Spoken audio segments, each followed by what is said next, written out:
passes to a Red Sox game. So they're at Fenway Park and they're very excited and they're very rowdy and they're really not paying a whole lot of attention to the game. But they're just excited to be out. You know, they got this big, foam #1 sticker with hands and Red Sox caps, and they're having Coke and hot dogs, and they're very rowdy, and behind them are 3 diehard Sox fans who are not happy because they're making so much noise.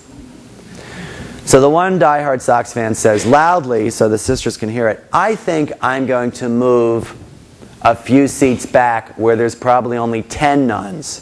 Maybe it'll be quieter." So the Carmelite sisters are very embarrassed and they get very quiet.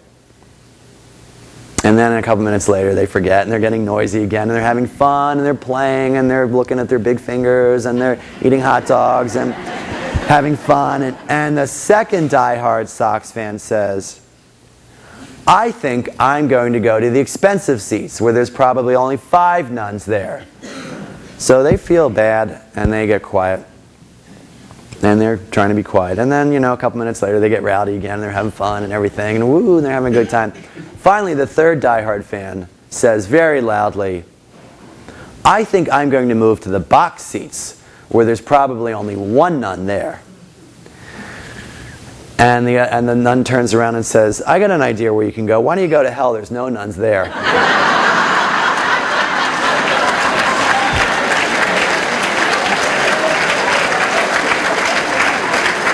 So, questions?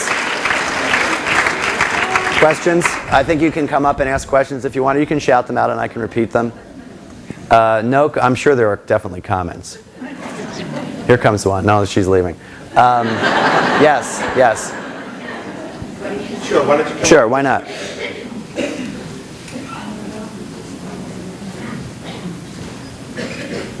First of all, I thank you for coming today. I went to Eastern Point several years ago when you were the speaker. Oh, yes. wow. And now I really feel bad that you've been here because I'm never going to be able to get back in there. It's very hard to get in. It is. But anyways, what I wanted to say, you were talking about your book, Life with the Saints, but I read the book where you were mentoring the Broadway people, which was absolutely phenomenal. Thank you. I paid her to say that. Thank you. No. But maybe you could say 2 words on that. That was an incredible book. Thanks. Do you see those people anymore? I do. I'd like to introduce you to my publisher here. I wrote a book called, thank you very much, A Jesuit Off Broadway. And I worked for 6 months with a theater troupe who was putting on a play called The Last Days of Judas Iscariot in New York. And it starred people like Sam Rockwell, Eric Bogosian, Philip Seymour Hoffman directed it. And it was my story of working with them. I was the theological consultant on this play about Jesus and Judas. And I talk about their process of coming to know the Gospels. The book is basically what we talked about, so the Gospels, the saints, what we know about Jesus. I'm very much interested in the historical Jesus, as well as grace, forgiveness, things like that. Because it's about the play is, can Judas be forgiven? As well as the actors' lives, as well as sort of my own experience in sort of coming to see what the theatrical world is like, of which I knew nothing. So it was a lot of fun. It was a very moving experience. And then actually, I've gotten to be, I'm a member of their company, which is kind of funny. So I'm in an acting company, and a number of the people in the company have gone on to do religious-themed plays and movies. So like Philip Seymour Hoffman, you might know, was in the movie Doubt. So we talked a lot about, his role and what that was like and what it's like to be a priest and stuff. Although it's funny, it takes place in 1964, and I was the technical advisor, or one of the technical advisors. And the director said to me, "Oh, well, Father Jim, you need to teach Phil how to say a Latin Mass." I said, I was 3 in 1964. So the technical advisor needed a technical advisor. So I was like, oh, that's really interesting. But it was funny. We walked into a church. I help out at St. Ignatius Church in New York City. Once again, very cleverly named. And he was going to come in and see what Mass was like. And then I was going to talk to him about pre-Vatican II, post-Vatican II. So it's in the middle of Manhattan, and like here, the people are pretty savvy. So when we walked in, the Minister of Hospitality, who's very funny, was a friend of mine, had just seen him in this movie, Before the Devil Knows You're Dead. Have you seen that? Where he plays this horrendous character, just awful, who, I won't give away the movie, but basically arranges for his parents to be murdered. And so Phil comes in, we're walking up, and she has, like a little, the missalette or whatever, the little thing for the day. And she says, I saw you last night. You were very, very bad. And I said to him, this is a real Catholic church. Even before you have set foot in the door, you're made to feel guilty. Yeah, thanks. That was a fun book. And makes the perfect gift for your family as well. Very enjoyed your talk. Great.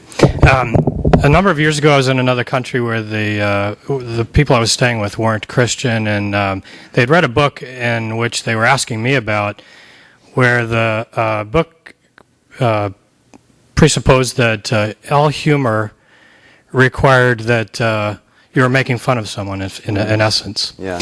And they said in this book that therefore Jesus wouldn't have had a sense of humor.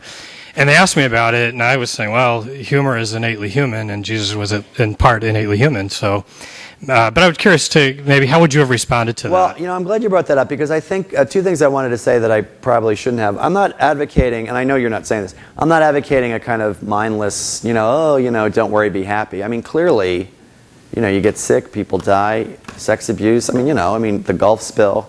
If you weren't sad over those things, you'd be a robot, or you're crazy, or you're not paying attention. So there's a time to mourn and a time to laugh, though. But I think we tend to forget in religion that it's not just about mourning and being serious. But to that point, I also think that's a very good point. I think that humor that is sarcastic and cuts people down and diminishes people is, I don't think, from the good spirit, frankly. So I agree with that. But I have to say that, and I think you answered it the right way. For Jesus not to have a sense of humor, if Jesus is fully human, to speak theologically, then that means he has all the human virtues. And one of the human virtues is humor, sense of humor. And you can't read the parables.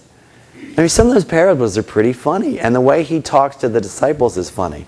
And one of my Jesuit brothers the other day said to me, Jesus must have had a sense of humor and must have been joyful. And I was thinking about that statue outside your church. And I said, why do you say that? And he said, it's because kids felt comfortable with him. If you're an ogre and grumpy, kids are not going to be, wanting to sort of spend time with you. So I'm convinced that he had a sense of humor. But I think the key is finding residues of it in the Gospels, and also reimagining Jesus as really fully human, and laughing. I wouldn't have wanted to be around with him if he was completely dour, So I think the clearest indication of the parables and the stories he tells. So I think you answered that very well. Yeah, thank you. Other question? Comments? Yes, sure. I teased a little bit earlier about your appearance on the Colbert Report, but right. I was happy to watch it personally. He, among others, is obviously a humorist when it comes to the injection of the art into the telling of news. Would you just speak to what the experience was like and how you, obviously in introducing us to the virtue of humor, see his efforts at conveying serious things with an ability to keep us a little bit of a humble nature? Thank you. Well, the Colbert Show, for those of you who don't know it, is on Comedy Central, and Stephen Colbert, who, by the way, is very Catholic, super Catholic. He teaches CCD every Sunday. Every Sunday. And if you go on YouTube, there's a video clip of him dancing to The King of Glory, which is hysterical. So one of the reasons I agreed to go on the show, originally I'd done a piece on Mother Teresa's Dark Night. You remember that book that came out, Come Be My Light? Which I actually told the publisher was somewhat misnamed. Should have been called, Oh My Gosh, I Can't See Anything But Darkness, but I didn't think that was going to sell very well. So Come Be My Light came out, and talked about Mother Teresa's long dark night, which lasted for 50 years till the end of her life. No relenting.